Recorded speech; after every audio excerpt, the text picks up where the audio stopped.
there's all kinds of keywords and search strings and things that you can do in the way you craft and build the website from the beginning so that it gets found more easily as people are searching for things.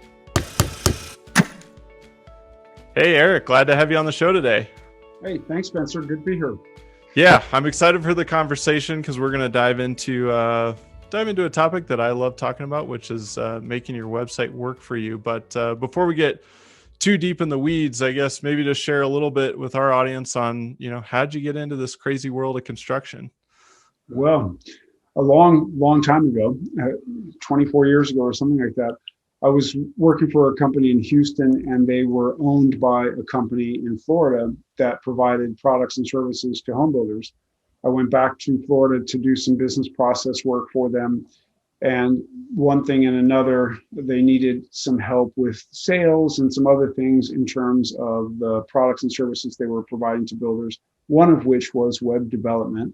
This was back at the time when a virtual walkthrough was an extraordinary piece of functionality. So long time ago. And so I had just kind of stayed in the industry since then. My dad had always wanted to be a builder. And like builders that you and I know, he could build anything, but he had his own job and did other things. So he and I we'd build a doghouse, and we'd build a shed and things like that. We did some volunteer work for some charities building some things, but I really just always liked the industry. And even though he never became a formal home builder, I stayed in it some 24 years ago. That's awesome. Yeah, I know. I feel like this industry is very much that way. A lot of times family oriented, and you kind of grow up in it a little bit, and, just a lot of good people in the industry, down to earth folks. So yeah. Yep.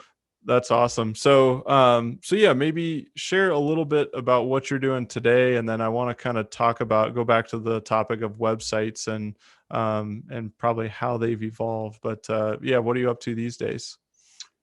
So I've worked for large software companies in the industry. I also worked as a COO of a design build company as well. I've had sort of been on both sides of the desk, as it were. And I had my own consulting company providing mostly business process and technology strategy to builders of all types and sizes, focused heavily on software. And I was trying to put together a lot of content and resources, scripts, checklists, calculators, things like that for my customers. Long story made short, Hurricane Harvey flooded my house and the kids' house. And even though I was doing okay as a consultant with my little one-man show, I said, I have to recover from this. And so I had known Russ, the founder of the Association of Professional Builders, for many, many years, over 10 years. And so I contacted APB, and we started talking, and there was a need for the Association of Professional Builders, who's rapidly expanding their team globally in 5 countries and growing rapidly, to bring on what they were calling an executive business coach. And I said, that matches my skill set very well, because I have been helping builders as a consultant, and there are some slight differences between a business coach and a consultant. And APV already had all of the things, this vast content resource library of all of the things I had been wanting to put together for builders. So it seemed like such a natural fit. So I have joined the Association of Professional Builders and mentoring businesses to help them run a more profitable, systemized business, and it's just fantastic. Yeah, that's awesome. Well, let's dive into one small segment of the business life of a builder, and let's talk about websites a little bit. I know you mentioned you started with some websites a long time ago. I mean, what have you seen in terms of the evolution of what a website used to be and then what it should be today? Well, as you might imagine, 24 years ago, most builders didn't have websites. Many of them would say, we don't need no stinking websites. And so they didn't understand the power of communication and marketing. And so what I have seen over the 24 years is, of course, if you're a builder, I personally don't know any builder that doesn't have a website. They certainly wouldn't be a professional builder that I would be actively engaged with, because it's a basic thing that I think most builders would have. However, a lot of builders still come at the activity of creating a website as more of a digital brochure. And I did a presentation at IBS last year about the same subject. And in that research, talking to a lot of builders, I realized that my suspicions were correct.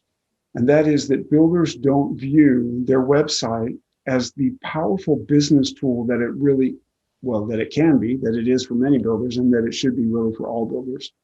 So that's what I see is, even though, yes, we've come a long way, builders now all have websites. Unfortunately, many of them have websites that don't resonate, and they're not functioning like sort of like a piece of artillery or a piece of military equipment like they really should, because you're doing battle with other builders and with society and with perspectives and so forth. And I would like to continue to raise the bar for builders so that they succeed in their marketing. And that website, like you mentioned, that website is one piece of an overall systemized business. Yeah. Yeah, absolutely. It's interesting to see that journey go from, yeah, no website to, okay, we're slapping up a brochure and it's got some photos, and so we'll get to kind of what a website should look like today and everything. But what are some common mistakes that you see out there with builders, aside from maybe just thinking of their website as a brochure?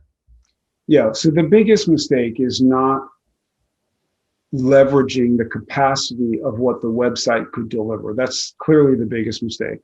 And that could be because they don't know what they don't know, or it could be because they are complacent in some way, and whatever success they're having is enough for them. The real common mistakes are creating a website that resonates with the owner of the company.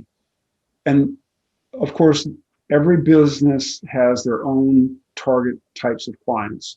Mostly, very general statement, if I am the owner of a residential construction company, probably I'm more engineer-like and a certain type of person. And so they end up building websites that they like. They work with the company that builds websites and they say, this is what I want. Oh yeah, I like that website.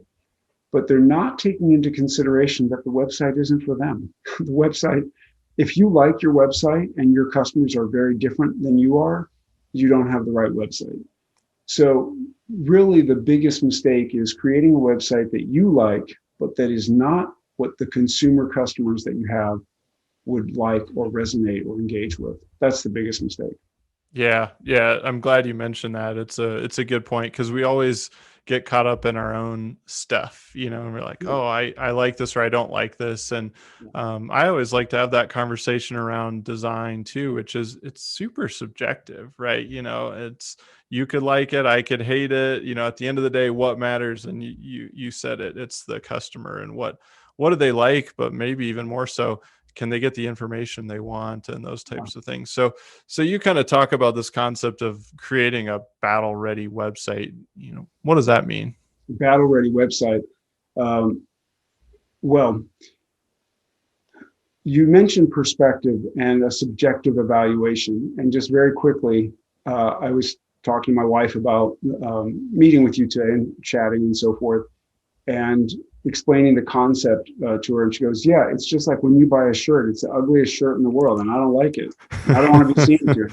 And I say to her, but what's wrong with my shirt? I like the shirt. And she goes, you may like it, but I don't like it. And I'm thinking, well, then fine, you buy my shirts. Yep.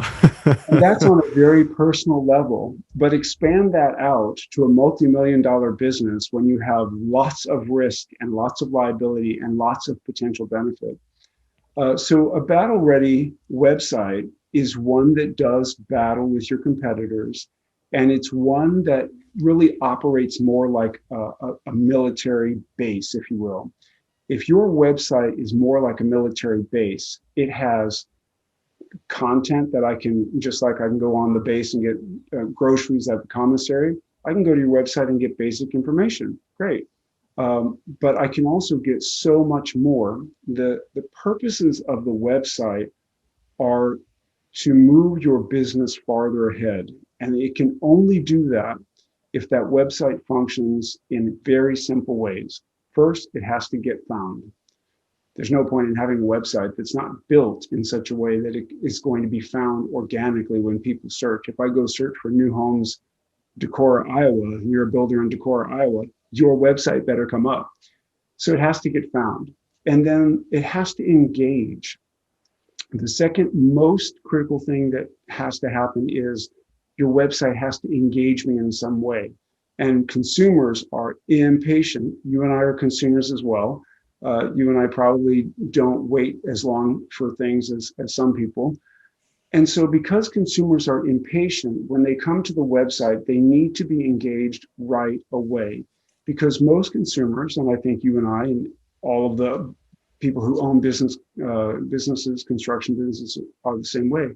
We care about what is in it for us, right? I'm not coming to your website to date. I'm not coming to your website to just kill time and play a game. This is not Tetris or Pac-Man or whatever. That's really dating myself. Um, but I'm coming to your website to get something. Your website must give me that something. So it has to get found, it has to engage, and then it has to convert. If it engages with me and I spend lots of time on your website and I have a great time, it's wonderful, and I bounce off without you getting my email address or my phone number or anything, then the whole thing's pointless, right? You've wasted your money as a builder, and I've used my time to get whatever I thought was a fun time on your website, or maybe I was only there for 33 seconds and bounced off. And the whole thing is futile. So it has to get found, it has to engage, and then it must convert. There must be some reason I'm going to give you my email address. So depending upon the type of builder you are, there would be different ways to engage with your customers or your prospects at that point. If you were a whole house remodeler or a kitchen and bath remodeler, you would have certain ways that you would engage potential customers. If you were a custom builder, you have different ways. If you were a true design build custom builder, there'd be slight different nuances. And if you're a production builder, then of course you have different content to provide and different mechanisms to engage with consumers, because the consumers that are coming to the website, well, hopefully they're coming to the website for the right reasons, and your marketing is bringing the right people to the website. And then they want different things, and you as the builder have to provide them with whatever those things are that they want. If you're a production builder, then of course I want to know if you have a 3-bedroom, 2-bath, 1-story floor plan, or I want to know where you build, or I want to know your price points, or I want to know the amenities. But it's not just about your homes. This is the other aspect of websites. Builders are really short-sighted if they think that they provide construction services. Yeah, that may be part of what they provide, but they should be resources far beyond construction services. There's no reason I can't come to the builder's website and get information about the town or the towns that they live in. Even if you build in 27 communities across 4 states, you could have content on your website about those communities, about those states, that would engage me. And maybe I want to know about parks and school districts or whatever else that you can put out there. Yeah. So there's all kinds of ways that builders can keep those people on the website. The more they're on the website, the more they align and bond and the more familiar you are. Even if the consumer will spend, the difference is like minutes. If the consumer will spend even 3 or 4 minutes on your website, you're much more familiar with them, or to them, I should say. You're much more familiar to them than the builder that they went to the website and bounced off of. Yeah, yeah. No, that's great. So we got the get found, engage, and then we've got to convert. And I'm glad you talked about the content piece a little bit there, even just talking about the area, the city, the town, the activities. We have a builder we've worked with up in the Poconos area for about 9 years now, and we create a lot of content around the best hikes, the best lakes in the area. They're booked up for 2 years, Yep. because they're thinking broader, and I think that's a fantastic example. Let's jump back to the get found section for a minute, because I think this is one of the bigger areas that people struggle with. Is they think about their website and they go, okay, I get it up there.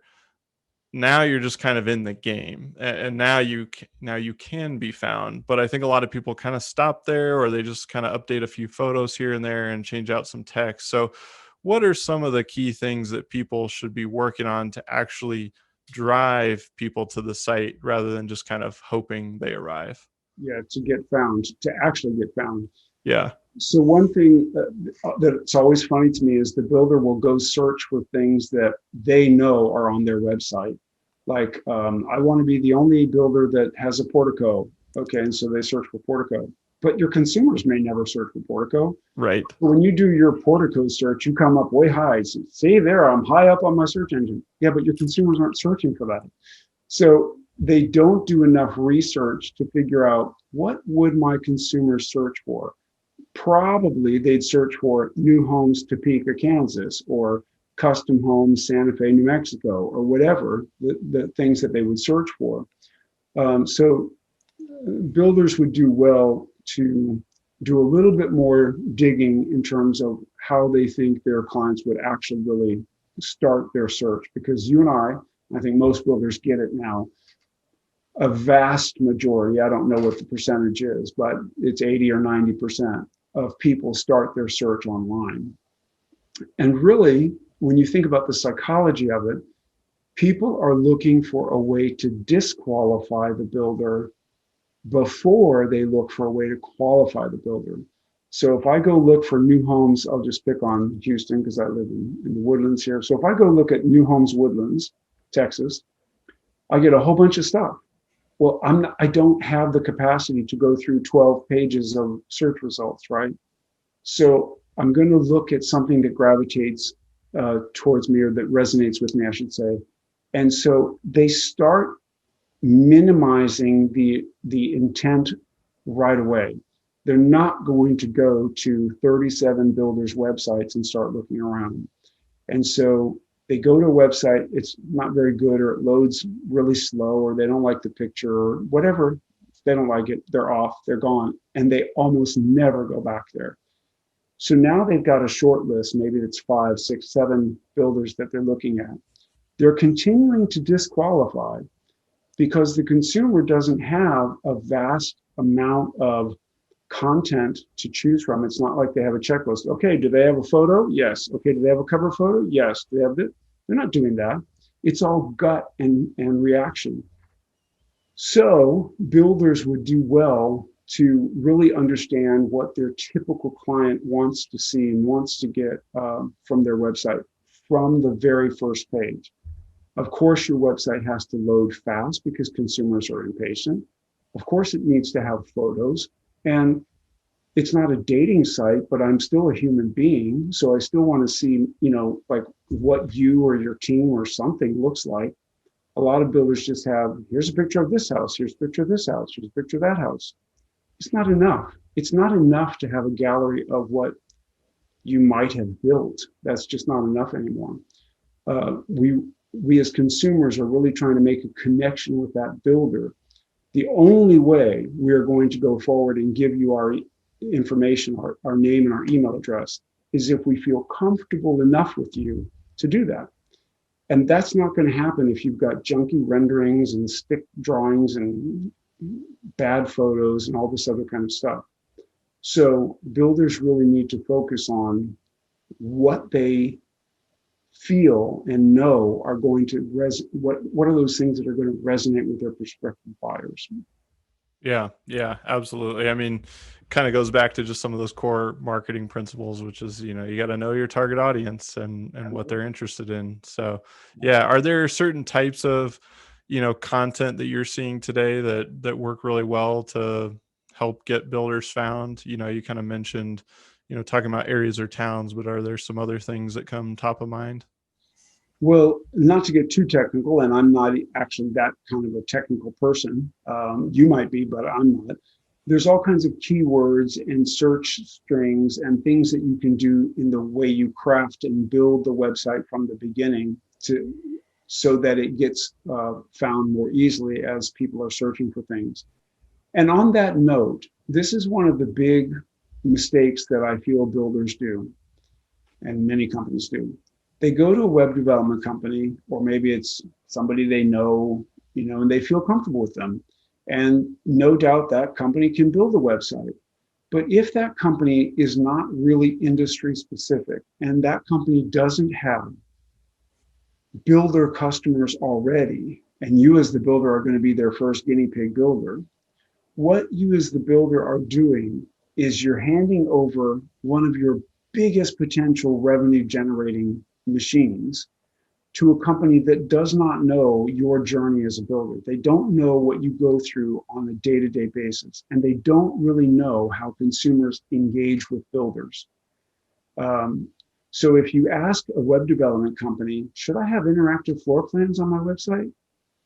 They'll say, yeah, because in their mind, they'll think, yeah, we can charge you more money for that. So that's a good one. You'll have that. Yep.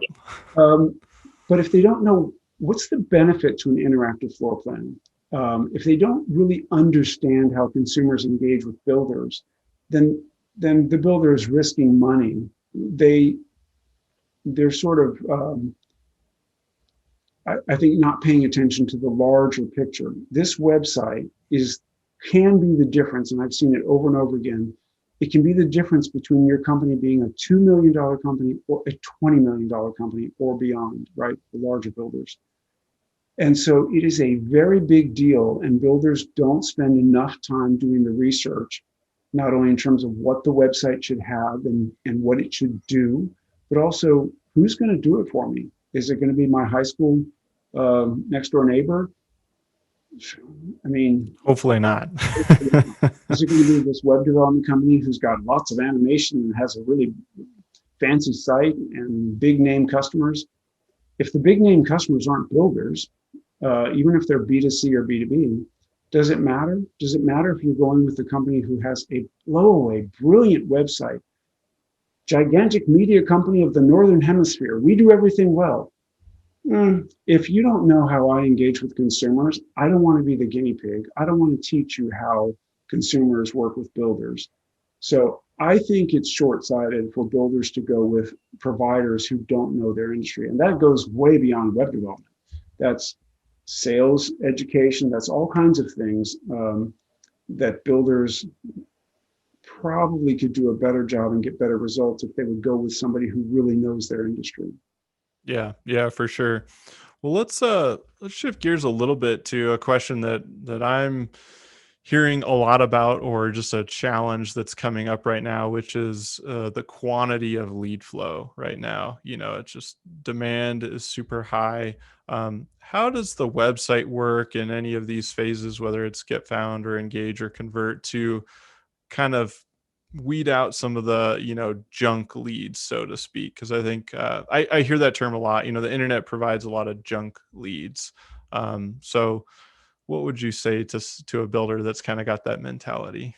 Yeah, it's always funny. So when I worked for software companies, and I could see in the back end whether the salespeople were actually following up on the leads.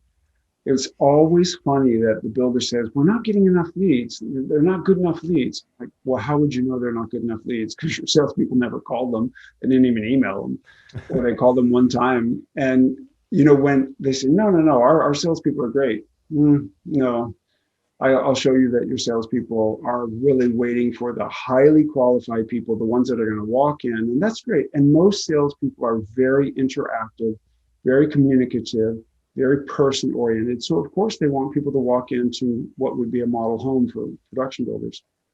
But it's always funny that builders don't do the research and the analysis. How many leads am I getting? Did I follow up on those leads? Because I don't know if they're any good or not if we didn't even follow up on them. And if we followed up on them, what's the metrics? Did we follow up on them 2 or 3 times? How many converted? What does that pipeline, that funnel really look like? If they have the metric, they say, okay, these 100 leads came in. We didn't do a good job following up on them. We followed up on 50.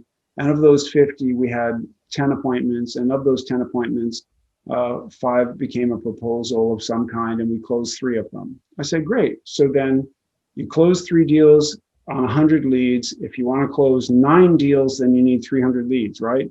Right. But what if you just changed your processes so that you could squeeze more juice out of the turnip?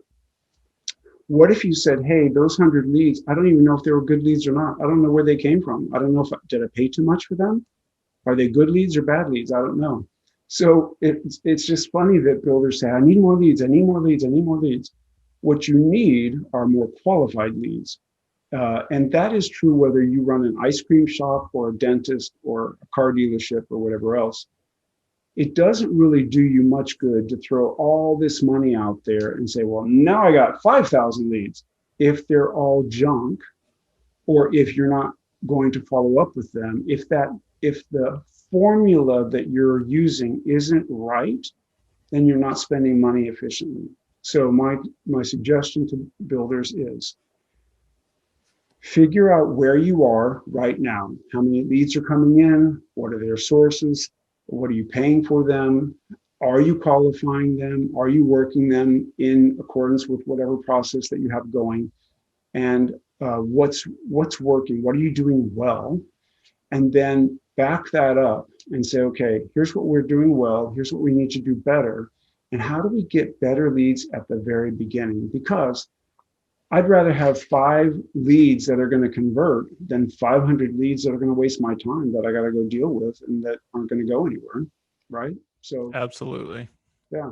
Yeah, no, that makes a lot of sense. And I think you're right. I think from my perspective, I think where a lot of the confusion or just, I don't know, perception of some of these leads that, oh, I'm getting a bunch of junk, is that a lot of times they are coming and maybe they're downloading something or, filling out a form where it's like, they may not actually be at the right stage. They may not be at the buying stage yet. And so we associate with, hey, they came to my website, I have their info, but nothing's happening. Like they haven't booked a meeting, whether you follow up or not, And so I think there's just a misunderstanding of where that person is in the actual buying cycle. But maybe you can speak to that a little bit. And then I'd love to hear kind of your thoughts around that conversion piece and how do we start doing a better job on our websites to actually start capturing names and emails. Yeah, so I wrote a bunch of follow-up plans for builders that they could then edit and create on their own. Because one of the things that's very difficult for builders, regardless of their size, certainly if you're a custom builder and remodeler, it's harder for you because you don't have the resources that the gigantic builder does. But writing the follow-up emails in the first place. So if a web lead comes in, they get email number 1 on day such and such, email number 2 on day such and such. And here's what these emails say. And then if they come on site, okay, now we switch the status and they get a different email and a different email. Oh, okay, and now if they come back a second time, well, that's a different status, different email. All of this automated follow-up plan is the salesperson's biggest friend because we don't really know what the sales cycle is. And if you as the builder have a series of automated emails that are going out, it's not costing you not 1 penny more really to send emails for 3 years than it is to send them for 2 years or 1 year. So you're right. If they're looking at their formula, remember I said get the formula right. If they're looking at the formula and saying, well, these leads came in a month ago and they haven't converted. So did they say, leave me alone? Did they say unsubscribe? Did they say, I will kill you if you email me again? No, keep emailing them, right? If they haven't opted out, they opted in, you keep emailing them until they opt out or until you really feel like, hey, I'm not willing to do more than a 3-year follow-up plan because it costs you nothing. Why wouldn't you email someone 180 days from now? If they didn't opt out and they're opening some of your emails, why would you stop? It just goes and goes and goes. So your database grows and gets bigger. We're not asking the salespeople to call the lead every week and say, hey, what about now? What about now? What about now? we're asking the system to do its job, which is to stay in touch. Because you did the heavy lifting of getting a website, you did the heavy lifting of getting found, you did the heavy lifting of engaging, then you did the heavy lifting of converting them. Now they're a lead. Why would you throw that away until they themselves say, you got to stop contacting me? Okay, and if they do, then you do, of course. So the way the builders need to do that is with automated follow-up campaigns. And there are companies that provide templates. And if you're not with a company that provides templates, then I guess they should talk to you and I, because we know the ones that do. But it's really misguided to email somebody 2 or 3 times, and if they don't respond, they're out. That is such a bad decision. Yeah. Yeah. It's funny how, we think about, I don't know, you always, if you just flip it and think about how you buy something, and if it's a big purchase or a big decision, a lot of times that journey is multiple months and sometimes multiple years. And so, yeah, I 100% agree with you. I don't know where I heard this saying, but somebody said, yep, just keep them on the list, keep emailing them until they buy, die, or unsubscribe. So, yeah, go ahead. All you have to do is look at our personal lives to know that it works. Mm-hmm. I mean, I don't know you to this extent, but I know my own wife, and I see that she gets emails from store A and store B. And so if I've been married many decades, so I would never ask this question now. But as a young couple, I might say, why do you get so many emails from store A? You never go there. Well, my wife's response would be, well, but every 6 or 7 months when I want their coupon, then I'm ready to go. And sure enough, every 6 or 7 months, she keeps getting the emails. And when it's the right time for her to go buy something, and that email comes up with her whatever 20% coupon, whatever she's doing, then she goes to the store and she spends money. Why would that store stop emailing her ever? Unless she buys, dies, or unsubscribes, right? And you got it. Buys, well, in terms of home builders, one of the things that they do actually make a mistake with is once you buy a house, they stop emailing you. That's silly. Why would you stop emailing your customer? Because you want to hand them the keys, do the handover, and never talk to them again? You should be building houses that you're proud of and that you are willing to stay engaged with. And not only are there referrals to be made, but the ability to stay in communication after the sale not only reduces your labor burden for people in your company, it also reduces warranty calls. And so there's an actual cost that you save by staying in touch with people and telling them, here's how to wrap your pipes in the winter, or here's how to take care of lawn maintenance now that it's no longer snowing, or whatever. So builders would do a better job if they would stay engaged long-term, and that is even after the sale. And then the builders, I have seen builders get referrals, so I know it's not a unicorn. So I know a lot of builders think, no, we don't get referrals. Well, if you're a builder and you don't get any referrals, then there's a learning opportunity for you in terms of how you're running your business, because other builders are getting referrals and there's no reason you shouldn't be either. Yeah, I love it. No, that's good stuff, Erik. Well, I've got one last segment of the show that we'll get to here in a second. But before we do that, if people want to learn more about you or APB, what's the best way to connect with you guys or learn more? Yeah, well, so it's the Association of Professional Builders, and they can they can Google Association of Professional Builders. It's headquartered in Brisbane, but the US happens to be our biggest market. We have worked with 2,000 builders over 10 years or something like that, and we're in 5 countries. It's called the APB, and the website is apbbuilders.com, apbbuilders.com. And just being a regular member of APB has a tremendous amount of resources and content and value for builders who want to run a more profitable, systemized business. There's all kinds of courses and checklists and templates and all kinds of content for them. Very cool. Very cool. Yeah. And I would definitely encourage you guys to check that out. We'll put the link in the show notes for you as well. Erik, the last segment is called the Fast Five. So I'm going to hit you with 5 rapid fire questions and just say whatever comes to mind. Yep, exactly. So first one is favorite business book and why? 7 Habits of Highly Effective People, because it really resonated with me. And yeah. That's awesome. Yeah, it's a classic, but it's a classic for a reason, right? The second is Atomic Habits. Atomic Habits. Small changes make big. Small changes have big impact. Yeah, James Clear, right? Yeah, cool. All right. Next question is, who is the most inspirational person in your life? The most inspirational person in my life, living or dead? Doesn't matter. Up to you. Well, that is a hard one. I guess my dad. Yeah, my dad. That's awesome. All right. If you could have one superpower, what would that be?